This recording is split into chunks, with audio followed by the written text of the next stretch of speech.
On ne pleure pas. On ne pleure pas. C'est interdit de pleurer. Interdit. Si tu pleures, c'est trop grave. Être toxique, ça veut dire que l'homme doit à tout prix éviter de pleurer et de ne pas montrer ses émotions. On nous enjoint donc de montrer nos faiblesses, notre sensibilité, de pleurer, etc. Un jour, je causais avec un homme et je lui ai demandé « C'était quand la dernière fois est-ce que tu avais pleuré ?» Il m'a regardé comme ça, comme s'il était perdu. Puis il m'a demandé « Mais écoute, pleurer comment? Qu'est-ce que tu veux dire par là ?» Je lui ai dit « Mais pleurer, genre il y a des larmes qui coulent. » comme étant la traduction ou alors l'expression de ta douleur. Il semblait ne pas comprendre mon langage. C'était comme si la question que je lui posais ne faisait pas partie intégrante de sa vie. Je ne me suis pas arrêtée là, je lui ai encore demandé s'il avait déjà perdu un jour un être cher. Il m'a dit oui, que ça faisait pas longtemps qu'il avait perdu sa maman. Je lui ai demandé, alors, est-ce que tu te souviens l'avoir pleuré? Est-ce que tes larmes ont coulé pour pleurer l'absence de ta maman? C'est à ce moment-là que cet homme a fondu en larmes. C'est alors qu'il m'avoue, effectivement, qu'il n'a jamais réellement pleuré de sa vie. Maintenant, ma question à toi directement qui regarde cette vidéo. Est-ce qu'il t'est déjà arrivé à toi aussi de pleurer? Si oui, c'était quand la dernière fois que tu l'as fait? Dis-le nous en commentaire et surtout, je te promets que je vais te répondre. La suite, c'est juste après le générique.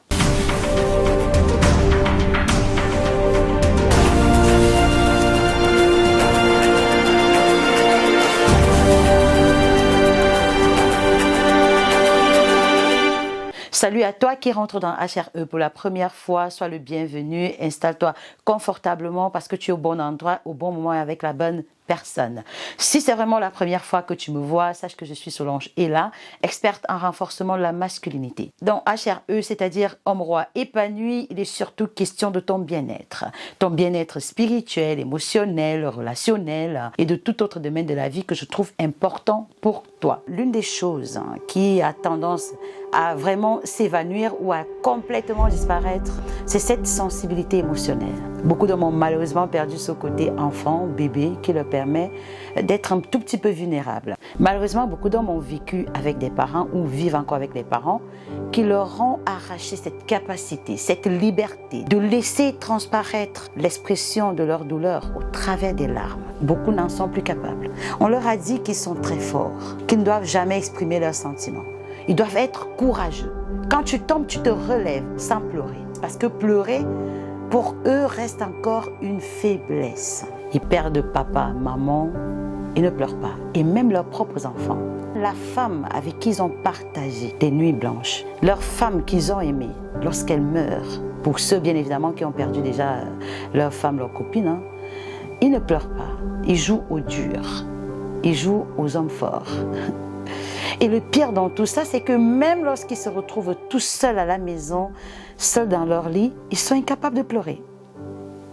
Ils sont incapables de s'exprimer émotionnellement. Et généralement, lorsque vous vivez des situations très compliquées, des situations désobligeantes, ce que vous trouvez facile à faire, c'est de vous rapprocher de l'alcool, la cigarette, la pornographie, de toutes ces addictions qui, à la fin, diminuent encore le potentiel masculin déposé en vous. Vous préférez plutôt aller sur des choses qui vont vous dévaloriser plutôt que de pleurer. C'est pour ça qu'aujourd'hui, on a plutôt une génération d'hommes qui va te dire, ben écoute, pourquoi est-ce que tu me parles des sentiments? Pourquoi est-ce que tu me parles de pleurer? Ça, c'est une affaire de femme. Je préfère qu'on parle d'autre chose. Laisse-moi chercher de l'argent. Imaginez à quoi peut bien ressembler la masculinité d'ici les 10 prochaines années, les 20 prochaines années. Imaginez en cet instant les dégâts que cela pourra apporter à la masculinité. Ça me rappelle aussi ce fameux slogan de Claudine Louisy qui dit « C'est interdit de pleurer. Si tu pleures, sache que c'est trop grave. » Après, je comprends quand même que dans ce slogan, il y a cette partie-là de « si tu pleures », ça veut dire qu'il laisse quand même cette possibilité de pleurer. Sauf qu'on ne peut pas interdire à un humain cette capacité qui fait partie intégrante de sa vie, de la manifester. On ne peut pas interdire à quelqu'un de pleurer. Mais non, surtout lorsqu'on sait que l'être humain tient par les émotions. Donc on ne peut pas dissocier l'humain de cette partie très importante de sa vie. La plupart des hommes qui jouent au dur et qui ne savent pas pleurer, qui n'ont pas cette sensibilité émotionnelle, ne sont pas de bons maris, ne sont pas de bons conseillers, pas de bons complices. La femme étant extrêmement émotionnelle aura besoin de sentir cette part de sensibilité émotionnelle venant de son mari. Et pas ce mari qui est toujours un peu comme un mur, comme une brique de terre, dur, à la limite comme un fer, quoi, comme un bois, insensible. Ça n'a pas de sens. Et aussi, je reste convaincue qu'un homme qui ne peut pas pleurer sur sa condition ou sur ce qui lui fait mal ne sera pas capable de tenir un bon foyer émotionnellement. Il va tâtonner puisqu'il n'a pas appris ce langage émotionnel. Il n'a pas appris à être vulnérable. Et ce qui est vraiment marrant dans cette histoire, c'est que beaucoup de ces hommes froids rentrent comme ça dans les relations, sans avoir travaillé sur eux, sans s'être interrogés sur leurs émotions. C'est pour ça qu'on vit tellement de divorces, on vit tellement de déchirures dans les foyers, papa-maman, papa-enfant, parce que beaucoup parmi eux, malheureusement, sont froids. Toi qui me regardes en ce moment, peut-être que ton cœur s'est tellement endurci que tu ne pleures plus, que tu as du mal à traduire ta douleur par les larmes. Ou peut-être aussi tu vas me dire que tu as déjà tellement pleuré qu'aujourd'hui tu comprends que ça n'apporte rien à ton épanouissement, à ta vie. Cependant, mon roi, il est important de savoir que réprimer tes propres larmes peut avoir des conséquences néfastes que ce que tu peux penser. Imagine ceci. Tu gardes toutes tes émotions en toi, tu forces un sourire alors que tu es submergé par une tension intérieure. Selon les psychologues, le fait de te retenir émotionnellement peut conduire à une augmentation de l'agressivité, de l'anxiété et même de la colère. Je peux comprendre que tu traverses une situation difficile en ce moment, très compliquée, qui te pèse dans le cœur. Et cette idée de laisser échapper quelques larmes de tes yeux peut te paraître étrange, voire effrayante.